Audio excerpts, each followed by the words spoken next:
नमस्कार, बिहार तक देख रहे हैं आप और आपके साथ मैं हूं आशीष रंजन। बिहार विधान परिषद के 5 सीटों पर चुनाव होना है और यह चुनाव कई मायनों में इस बार अहम है। यह चुनाव इसलिए भी अहम कि इस चुनाव के ठीक बाद 2024 का लोकसभा चुनाव है। तो यह सिर्फ एमएलसी चुनाव नहीं है, इसको आप 2024 का लोकसभा का सेमीफाइनल भी कह सकते हैं। कई मायनों में खास ये चुनाव और इस चुनाव में क्या क्या तकनीक है, चुनाव की प्रक्रिया क्या है और इस चुनाव में महागठबंधन के लिए कितनी मुश्किलें हैं या भारतीय जनता पार्टी के लिए, एनडीए के लिए कितनी मुश्किलें हैं, इन सब के लिए आज हमारे साथ स्टूडियो में खास मेहमान हमारे लिए जुड़ रहे हैं, लाइव जुड़ रहे हैं हमारे साथ। पूर्व सांसद और बिहार विधान परिषद के पूर्व सदस्य रह चुके वरिष्ठ नेता कम्युनिस्ट पार्टी के शत्रुघ्न प्रसाद सिंह। शत्रुघ्न प्रसाद सिंह जी, बहुत बहुत स्वागत है आपका बिहार तक पर। जी, आवाज मिल रही है आपको सर? जी सर, पहला सवाल आपसे यही कि 2024 को लेकर के ये कहा जा रहा है ये एमएलसी चुनाव सेमीफाइनल है। आपकी नजर में, चूंकि आपका तजुर्बा भी है, अनुभव भी है और आप जिस पार्टी से बिलोंग करते हैं उस पार्टी के भी एक प्रत्याशी इस चुनावी मैदान में हैं, 2024 को लेकर के ये चुनाव कितना अहम है, कैसे देखते हैं सर इसे? बिहार विधान परिषद का चुनाव किसी राजनीतिक दल के चुनाव चिन्ह पर नहीं लड़ा जाता है। बिहार विधान परिषद का चुनाव जो मतदाता के लिए जितने भी उम्मीदवार हैं उनको अपना अधिमान क्रम से वरीयता, जिसको प्रेफरेंस कहते हैं, ये प्रेफरेंशियल वोट है और जितने भी उम्मीदवार हैं चुनाव मैदान में मतदाता को यह आजादी रहती है कि सबों को अपना प्रेफरेंस दे, किसी को 1 दे, किसी को 2 दे, जितने उम्मीदवार हैं। और इस तरह से यह मतदान प्रक्रिया प्रारंभ होती है और इसके मतों की भी गिनती की अलग प्रक्रिया है। यदि कोटा निर्धारित हो गया 50% +1 तो वो घोषित हो गए विजयी, नहीं तो सर्वाधिक मत जिनको आएंगे, कोटा नहीं भी पूरा होता है तो वे घोषित हो जाते हैं। प्रक्रिया यही है।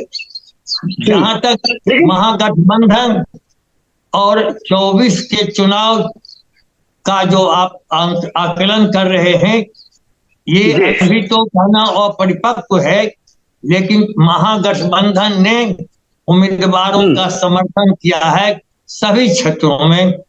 अब प्राय सभी क्षेत्रों में भारतीय जनता पार्टी ने भी अपना उम्मीदवार दिया है।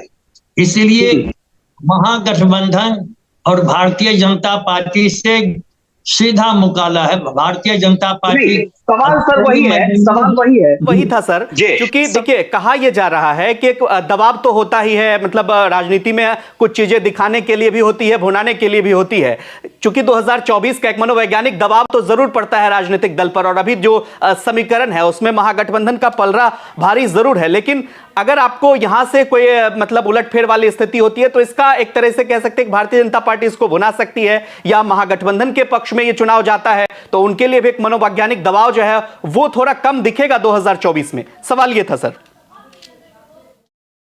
निश्चित तौर पर किसी भी चुनाव, चाहे उपचुनाव हो या विधान परिषद का चुनाव हो, उसका असर आने वाले संभावित जो चुनाव हैं उस पर पड़ना ही पड़ना है, इसमें दो राय नहीं है। और महागठबंधन के उम्मीदवारों का समर्थन अधिकांश शिक्षक जो मतदाता हैं, क्योंकि सभी शिक्षक मतदाता किसी राजनीतिक दल के सदस्य नहीं हुआ करते, वे उपलब्धियों के आधार पर, संघर्ष के आधार पर, कार्य क्षमता के आधार पर अपना मतदान करते हैं।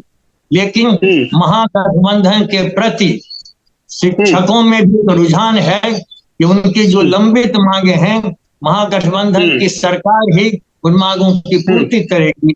इसीलिए रुझान जो अभी दिखलाई पड़ रहा है वह महागठबंधन के पक्ष में।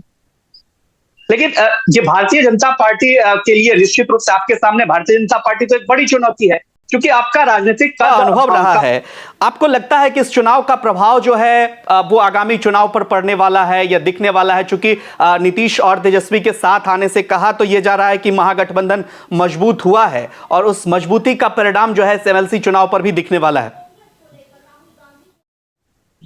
निश्चित तौर पर मैं तो कह रहा हूं कि 24 का जो चुनाव है उस पर इस चुनाव का असर पड़ने वाला है, क्योंकि आमने सामने की लड़ाई है। चाहे वह स्नातक क्षेत्र हो अथवा शिक्षक निर्वाचन क्षेत्र हो, भारतीय जनता पार्टी ने अपना उम्मीदवार दिया है और महागठबंधन ने संयुक्त सीपीआई, सीपीएम, माले, जदयू, राजद सबों ने मिलकर के अपना संयुक्त उम्मीदवार घोषित किया है। इसलिए इसका भारतीय जनता पार्टी का जो चुनावी समीकरण होगा उस पर असर पड़ना ही पड़ना है।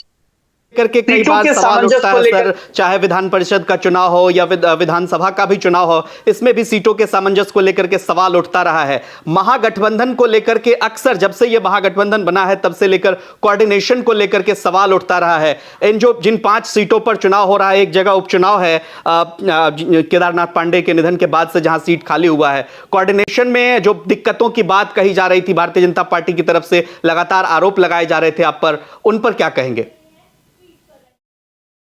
नहीं, इस विधान परिषद के चुनाव में महागठबंधन के बीच पूर्णतः सामंजस्य है। किसी भी उम्मीदवार के नाम पर कोई विरोध या कोई भी विक्षुब्ध नहीं है। यह एक बेहतर रुझान हम लोगों के सामने अभी है। बेहतर रुझान तो है सर, लेकिन मुद्दे क्या होंगे? क्योंकि जब अभी तो चुनाव जो है वो उसकी प्रक्रियाएं चल रही है, प्रत्याशी दौरा कर रहे हैं, कोसी की बात कर लेते हैं, सारण सीट की बात करते हैं, हर जगह कॉमन मुद्दा क्या है महागठबंधन का, ये आपसे जरूर जानना चाहेंगे। और विधान परिषद में जब इस बात को उठाते हैं लोग, सदस्य उठाते, कई सदस्यों की सदस्यता जो है वो खत्म हुई है। आने वाले दिनों में आपके लिए चुनौती भारतीय जनता पार्टी सामने है, 2024 का चुनाव है, तो यहां से अगर कुछ जीत निकल करके महागठबंधन के लिए आती है तो आगे 2024 में आप लोगों की क्या रणनीति है बिहार में?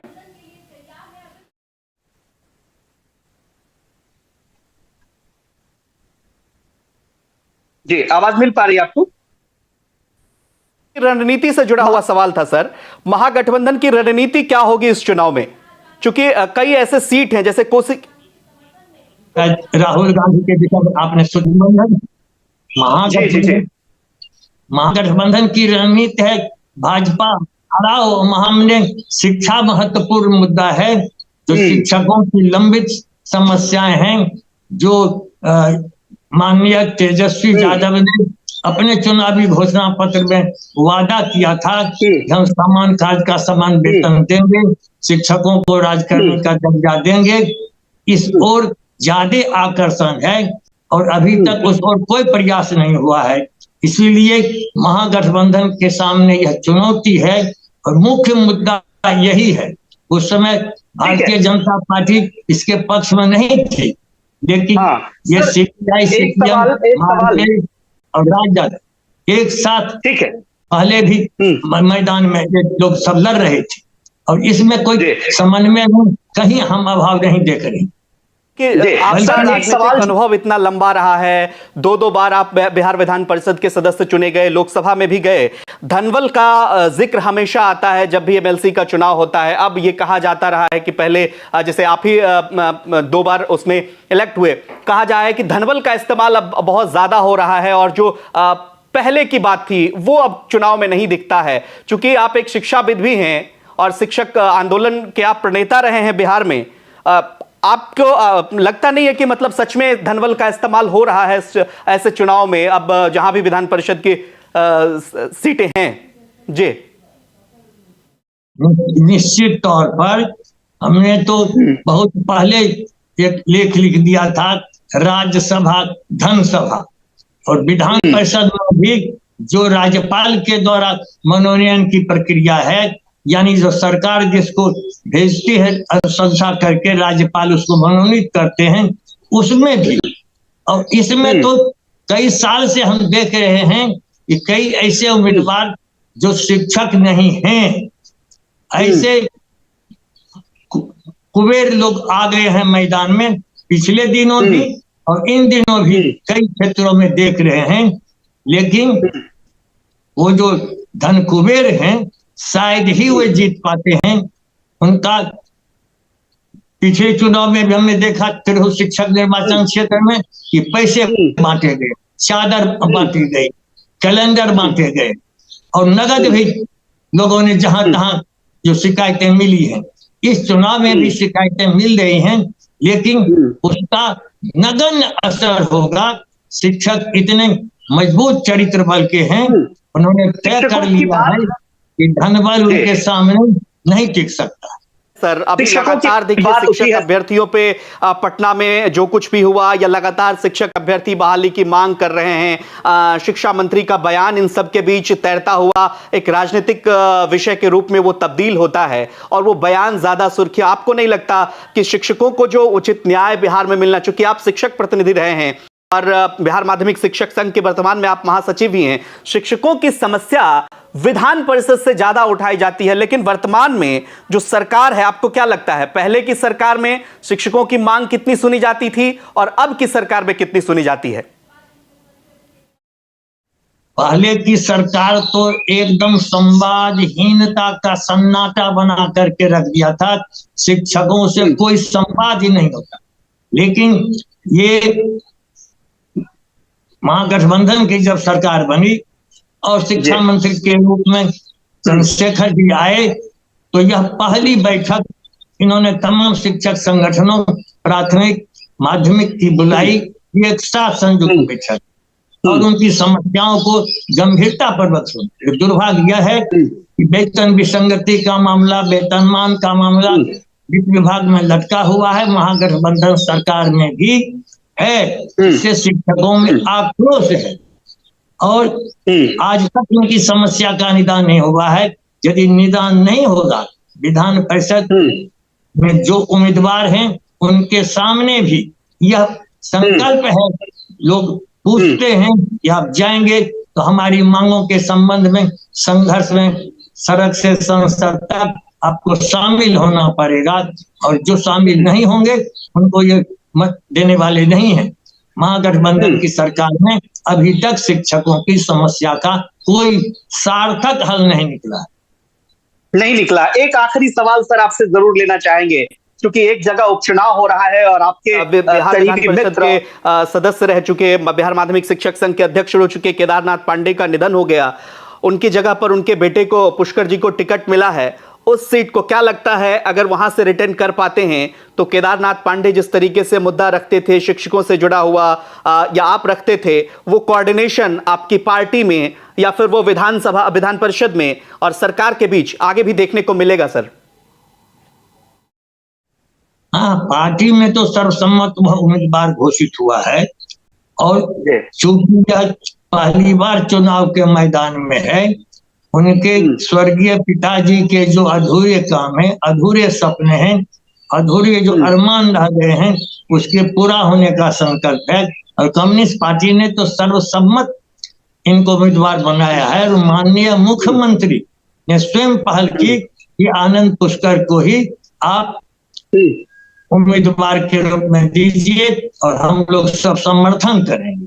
इसलिए जहां माननीय मुख्यमंत्री, उप मुख्यमंत्री का सहयोग प्राप्त है और तमाम जो और भी राजनीतिक दल हैं, कहीं हमारे उम्मीदवार के साथ दुर्भाग्य यही है कि सारण शिक्षक निर्वाचन क्षेत्र में जो पहले भारतीय जनता पार्टी की ओर से डॉक्टर चंद्रमा सिंह लड़ते थे, उनको पार्टी ने टिकट ही नहीं दिया।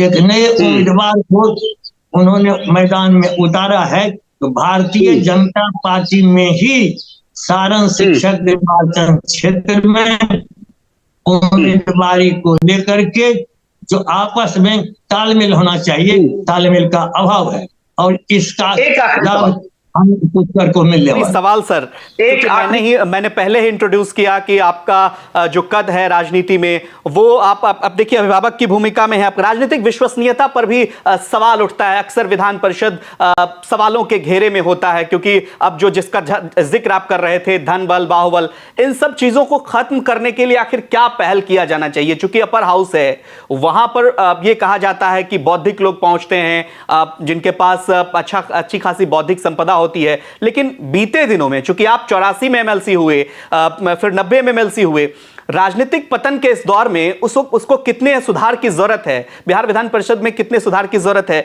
यह सवाल मौजूद हो जाता है सर आज के दौर में। जब तक राजनीतिक दल स्वच्छ छवि के उम्मीदवार को मैदान में नहीं देगा, उनकी हैसियत, आर्थिक हैसियत देख करके मैदान में राजनीतिक दल उतारेगा, तब तक इसमें कोई सुधार की गुंजाइश नहीं। राजनीतिक दलों के लिए आचार संहिता का निर्माण होना चाहिए। दुर्भाग्य यह है कि विधानसभा अथवा लोकसभा चुनाव में जो व्यय होता है, उसका हिसाब किताब हम लोगों को निर्वाचन आयोग को देना पड़ता है। लेकिन इस विधान परिषद के चुनाव में कितनी सीमा होगी खर्च करने की, इसका कोई हिसाब किताब लेने वाला नहीं है। मैंने निर्वाचन आयोग को आज से 10 साल पहले यह सुझाव दिया था कि आप इसकी भी सीमा निर्धारित कीजिए, लोकसभा और विधानसभा में एक उम्मीदवार कितना व्यय कर सकता है और कहां से उसका आमदनी का स्रोत होगा, इसको तय करना चाहिए। और इसीलिए जो हमारे स्वर्गीय कॉमरेड इंद्रजीत गुप्ता थे, उन्होंने कहा था कि चुनाव का खर्च केंद्र सरकार को, लोकसभा का और विधानमंडल का खर्च राज्य सरकार को उठाना चाहिए, तभी इसमें काला धन का दुरुपयोग नहीं हो सकेगा।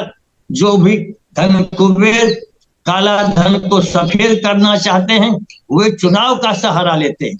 इसलिए यह बहुत बड़ा और महत्वपूर्ण सवाल आपने किया है। इस पर कई लेख में लिख चुका हूं, विस्तार से आज नहीं, लेकिन चुनावी राजनीति को निष्पक्ष, ईमानदार, पवित्र बनाने के लिए तमाम राजनीतिक दलों के लिए एक आचार संहिता का निर्माण हो और वो किसी गैर शिक्षक को जो धन कुबेर हो, कई गलत स्रोत से जिनकी आमदनी हो, उनको किसी कीमत पर उम्मीदवार नहीं बनना।